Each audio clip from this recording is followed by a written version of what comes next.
Hi friends, எல்லோரும் எப்படி இருக்கீங்க? நல்லா இருக்கிறீங்களா? எங்கடா மார்னிங்கே வண்டி எடுத்துகிட்டு வெறுவெறுன்னு கிளம்பிட்டேன் அப்படி தானே யோசிக்கிறீங்க? அதுவும் இல்லைங்க ஃப்ரெண்ட்ஸ், திண்ணையில் கிடந்தவனுக்கு திடுக்குன்னு ஒரு வாய்ப்பு வந்த மாதிரிங்க. மார்னிங்கே கஸ்டமர் ஒருத்தர் கால் பண்ணாருங்க. கால் பண்ணிட்டு, தம்பி பிளாக் தண்டர் போயிட்டு அப்படியே ஃபேமிலியை கொண்டு போய் கோயம்புத்தூரில் ட்ராப் பண்ணுப்பா அப்படின்னாருங்க. சரி, ஓகே, நல்லதாக போச்சு அப்படின்ட்டுங்க. ஏன்னா நாமளும் கோயம்புத்தூர் காலையில் கிளம்பிட்டு இருந்தேங்க, போகலாம் அப்படின்ட்டுங்க.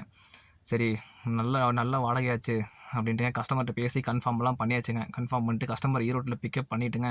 அப்படியே மெதுவாக போயிட்டுங்க பிளாக் தண்டர் போயாச்சுங்க. பிளாக் தண்டர் போனோடனே கஸ்டமர் உள்ளே இறக்கி விட்டுங்க.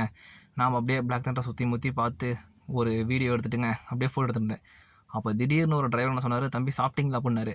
இல்லைங்கண்ணா அப்படின்னேன். ஏனுங்க அப்படின்னு இடத்துக்கு தான் சொன்னாருங்க. தம்பி எங்கள் சாப்பாடு ஃப்ரீப்பாக போய் சாப்பிடுப்பா டிரைவருக்கு அப்படின்னாருங்க. சரி, ரைட்டு, ஓகே அப்படின்ட்டுங்க உள்ளே போனேங்க. போன உடனே சாப்பிட்டு அப்படியே வெளியே வந்தேங்க. சாப்பிட்டு அப்படியே வெளியே வந்துட்டுங்க அப்படியே சுற்றி முற்றி பார்த்துட்டு இருந்தேன். சுற்றி முற்றி பார்த்துருக்கும் போது தான் டக்குனு நோட்டீஸ் பண்ணேன். டிரைவர்ஸ் ரெஸ்ட் ரூம்னு இருந்துச்சுங்க. உள்ளே போய் பார்த்தா பெட்டு போட்டு வச்சுருந்தாங்க, ஃபேன் போட்டு.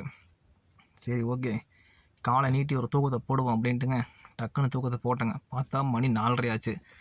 சரி, ஓகே, கஸ்டமர் வந்துடுவாங்க அப்படின்ட்டுங்க டக்குன்னு எந்திரிச்சு கை கால் முடிஞ்செல்லாம் கழுவிட்டு ஃப்ரெஷ்ஷப் ஆகிட்டுங்க நேராக கிளம்பியாச்சுங்க. கிளம்பிட்டு கஸ்டமரை கொண்டாந்து கோயம்புத்தூரில் ட்ராப் பண்ணிட்டுங்க எப்பவும் போல் நாம் நம்ம இடத்துக்கு வந்தாச்சு.